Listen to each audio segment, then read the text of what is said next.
G'day, I'm Oscar Trimboli, and this is the Apple Award-winning podcast, Deep Listening, Impact Beyond Words. Good listeners focus on what's said, and deep listeners notice what's not said. Each episode is designed to help you learn from hundreds of the world's most diverse workplace listening professionals, including anthropologists, air traffic controllers, acoustic engineers and actors, behavioural scientists and business executives, community organisers, conductors, deaf and blind leaders, foreign language interpreters, and body language experts, judges, journalists, market researchers, medical professionals, memory champions, military leaders, movie makers, and musicians.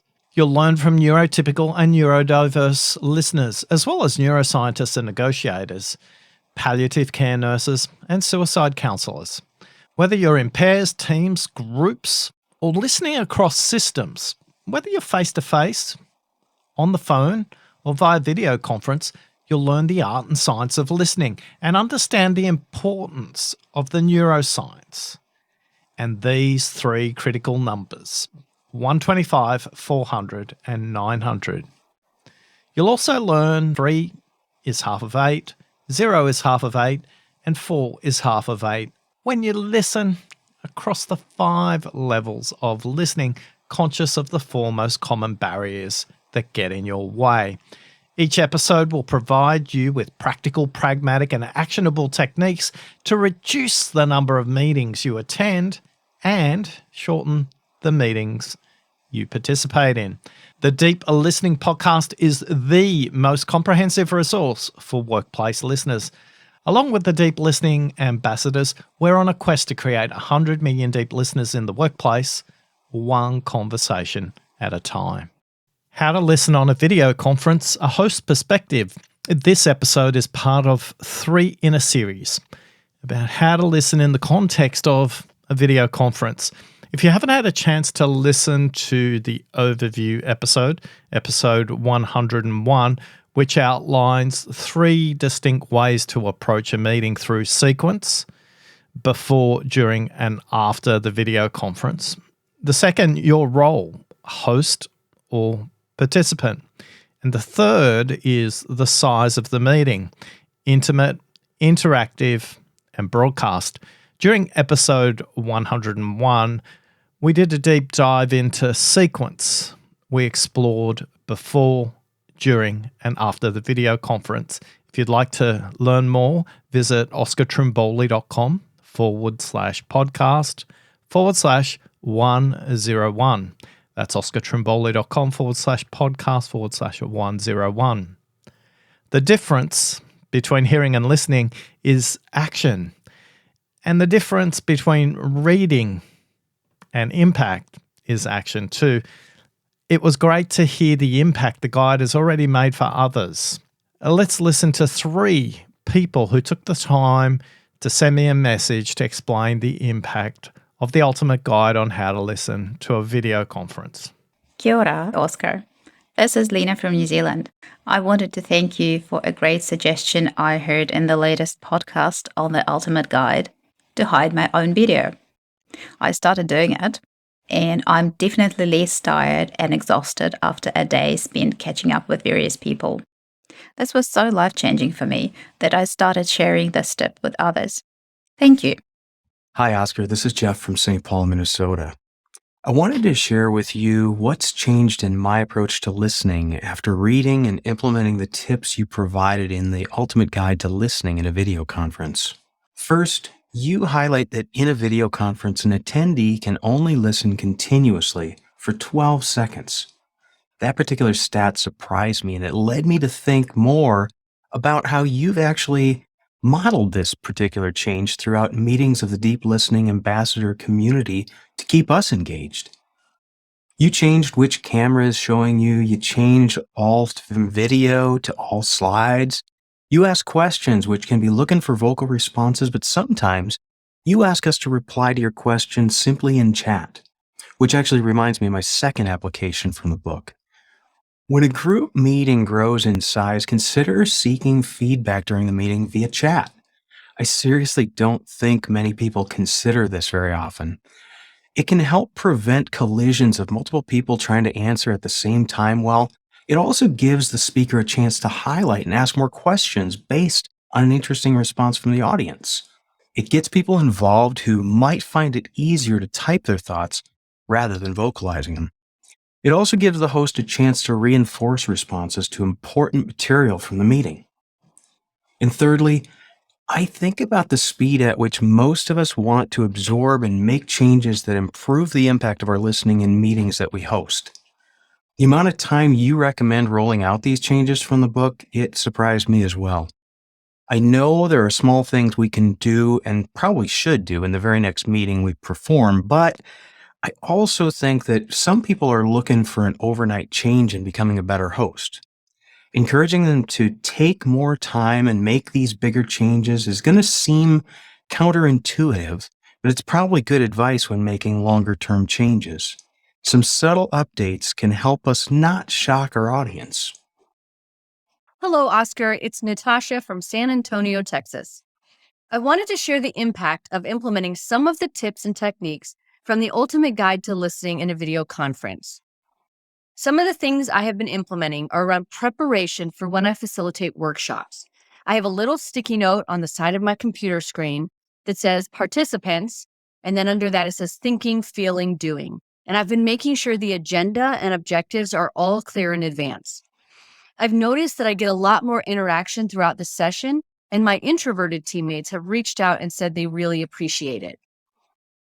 I've been making sure I can see as many participants as possible at once, and this has allowed me to see when people do the little unmute to speak, but then someone else jumps in before that person has started, so then I can circle back to them so they feel seen and heard. Overall, I've noticed three main things since I've brought this awareness and listening to my sessions. First, more interaction in the actual sessions. I think people feel empowered before and during, and then they feel seen during, so they are speaking a lot more, which is great for a lot of reasons. We have so many great minds, and when they share more, we get more ideas and more insights. Second, more people are staying after to continue the conversation with me and with each other. This has been really great and has helped our teammates connect across business units. Finally, more folks reach out in appreciation. While it's nice to be appreciated, the bigger thing here is that people are finding a deeper value in those sessions. Three great, distinct perspectives from members of our Deep Listening Ambassador community. Thank you for sharing them, Lena, Jeff, and Natasha. If you'd like to access the guide, visit oscartrimboli.com/video conference. That's one word, video conference, oscartrimboli.com/video conference. Today, we're going to discuss the difference between listening as the host and as a participant. The Ultimate Guide to Listening in a Video Conference is the host edition, and it is designed to provide for the perspective of the host. And while there are many host-specific tips and techniques, as Lena pointed out, a tip as simple as hide my own video that she mentioned are just as useful when you're in the role of a participant. Today, my recommendation for you as a host is I'm going to outline a number of host and participant-specific techniques. Please just pick one tip or one technique and apply it and practice it for at least 10 meetings until you try the next one. To ensure you do that, I've provided the tips in sequence with the most basic to the most advanced all the way throughout our conversation today. When you're successful at implementing these tips and techniques, you want to build a muscle that's sustainable in the way you develop these techniques. You want to be subtle about them too. You don't want to create a disjointed experience if you're used to working with the same group of people. The size of these changes are very small, and my wish for you is that your audience doesn't notice how small it is as they're coming along on the journey with you. These techniques are specific to help you as the host to listen and equally to help the participants listen to each other. A good meeting host will get the active speaker to be listened to, but a great meeting host will have everybody listening to each other. As Jeff mentioned in his reflection, when he was part of the Deep Listening Ambassador community, he didn't even realize I was using some of these techniques until he read about them in the guide. We'll categorize today's tips into 3 distinct ways. The first one is if you're new to hosting a Zoom meeting, if you're new to a role as a host in a Zoom meeting versus a participant. The next is, look, you're a regular host of meetings, maybe it's team meetings, and you want to take your host listening orientation to the next level. And then the third way is if you spend the majority of your time as the host rather than a participant, if you'd consider yourself an advanced user of Zoom, that is 80% of your meetings are as host rather than participant, then we'll provide tips specifically for you as well. Let's start by thinking about Zoom meetings if you're not an experienced host. These 3 tips, I would recommend choose the first one and work your way up. Make sure that you think about building these techniques, and I provided the simplest one first and then build on top of that. If your role has recently adjusted to being a Zoom host, I would recommend just practicing this technique in smaller meetings, in the intimate meeting with 1 or 2 other participants. First, before the meeting, check with the other participant or participants what they want to achieve from the meeting. You can do that with an email, a phone call, a text message, a Slack message, a WhatsApp message. Next, at the beginning of the meeting, if they've responded, just confirm and say, look, when I ask you what the purpose of the meeting is, just ask them if it's changed. Because sometimes between the time we schedule a meeting and the time we have the meeting, we want to be listening for different things. Now, I can hear a lot of people saying, yeah, Oscar, but what if people don't respond to my message? What if they don't reply? That's okay. In the very first part of the meeting, I would be very specific and say the first 5% of the meeting, ask this question: what would make this a great meeting? Don't ask what would make this a great meeting for you, because that gives an invitation to people to be really, really selfish, and they don't answer the opposite question. The opposite question is really simple: what would make it a great meeting for you as the host? So when they tell you what will make it a great meeting for them, use that as a compass setting for the meeting. Then every 25% of the meeting, you can check in with them to make sure that you're on track to the purpose of the great meeting for them. This is both a process and a setting for you and for the other person. It shows you listened before the meeting started, at the beginning of the meeting, and all the way throughout to the purpose of the meeting, not just for you, but for them as well. Although this might sound really simple to do, it will require you to develop an orientation about the what and the how of the meeting, the content as well as the process. This will move your attention away from yourself and them towards a third position. The third position, that's the announced outcome of the meeting. What would make this a great meeting? Keep practicing this during intimate meetings, at least for 10 meetings, until it feels like it's second nature for you and for the perspective of your attention.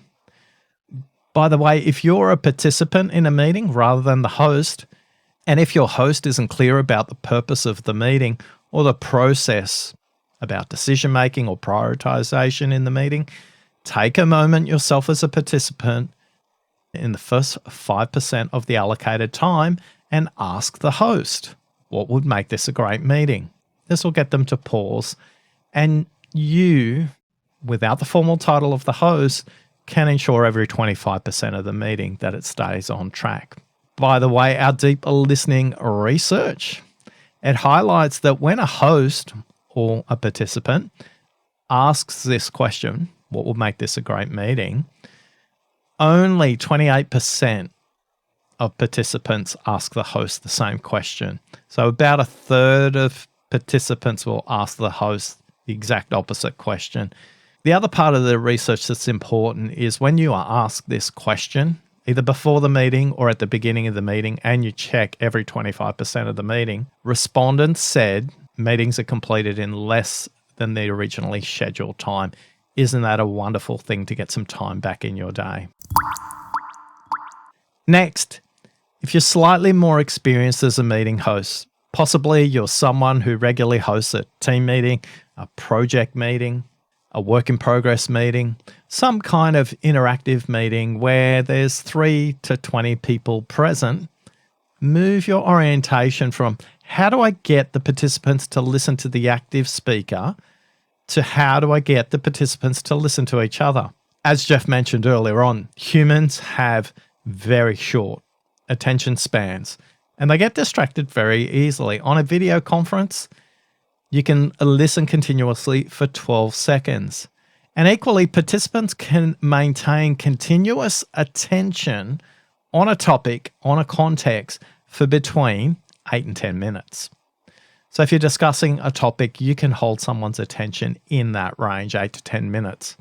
As the host, how can you change the context or the format of the meeting every 10 minutes? And this is something Jeff mentioned earlier on in his feedback, that he noticed that I did that during the Deep Listening Ambassador community meeting. So this has got to do with more than having multiple speakers presenting. This has got more to do than just changing the active speaker. It's got to do with moving the mindset of the participants from listening to the active speaker to listen to each other. Here are the 3 tips I'd recommend for you to help to change the perspective, the attention of the participants to ensure that they're not only listening to the speaker, but they're also listening to other participants.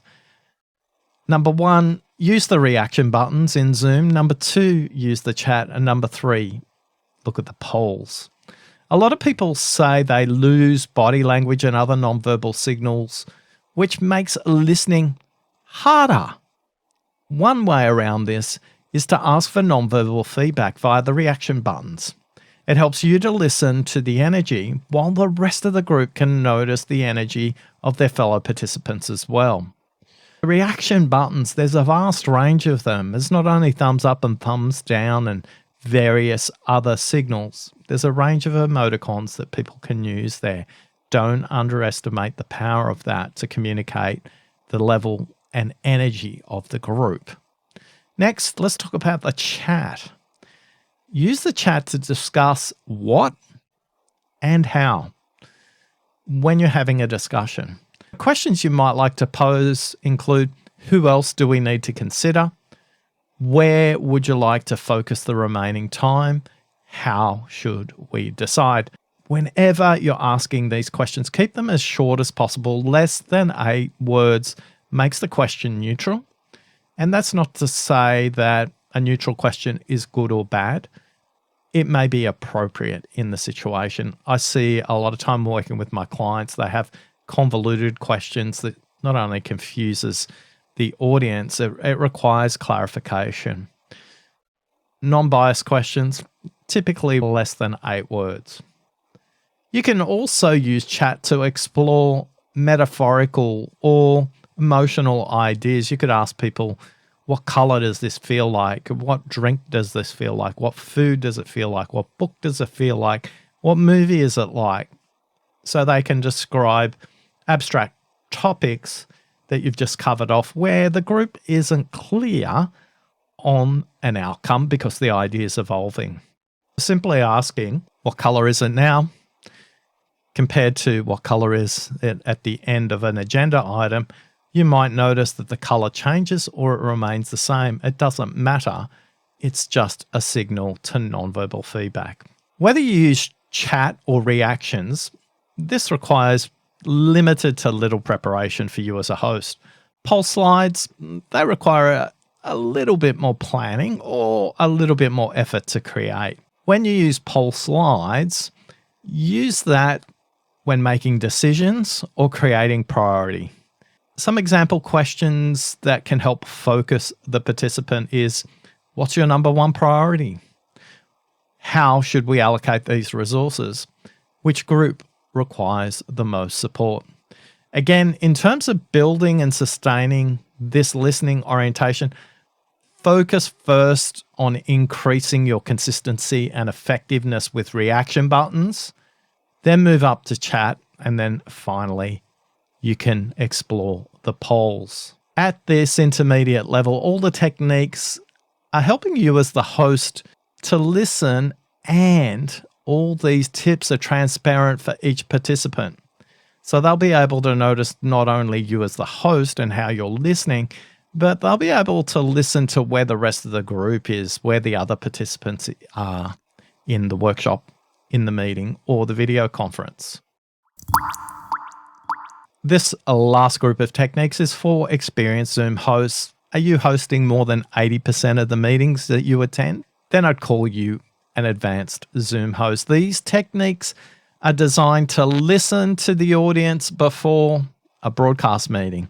It will help you adjust content accordingly, and it will help you to display to the audience that you've listened to them. Whenever you're speaking to an audience of 50 or more people in broadcast mode, you can use these powerful techniques to change the listening dynamic for you and the participants. A lot of my clients are surprised how much listening you can do beforehand that has a massive impact on the engagement during a broadcast meeting. If you're doing a broadcast meeting, I would recommend utilizing the registration features either in Zoom meetings or Zoom webinars. Each product allows you to pose questions for the participants on registration. These questions could include, what's one thing you'd like to improve? What's one thing you'd like to ask the presenter?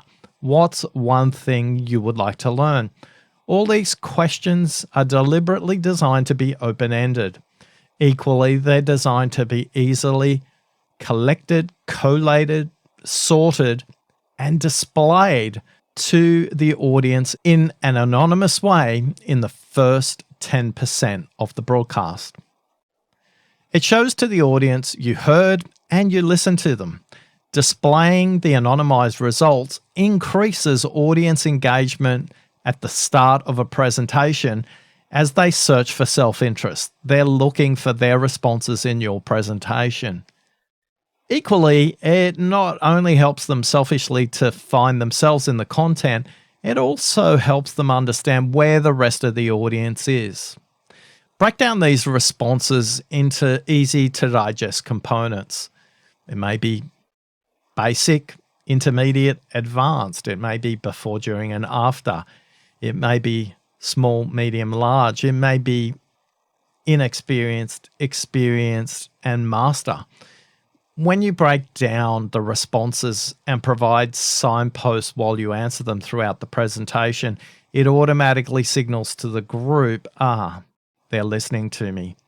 When you answer the questions throughout your presentation, make sure you signpost that you're answering some of the really common questions the group asked during registration processes.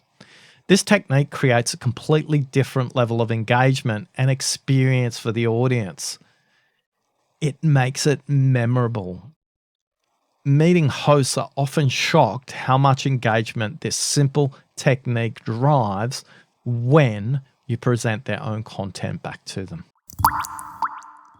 There you have it. Whether you're a beginner, intermediate, or advanced, the 105-page ultimate guide to listening in a Zoom conference is full of techniques like this for you.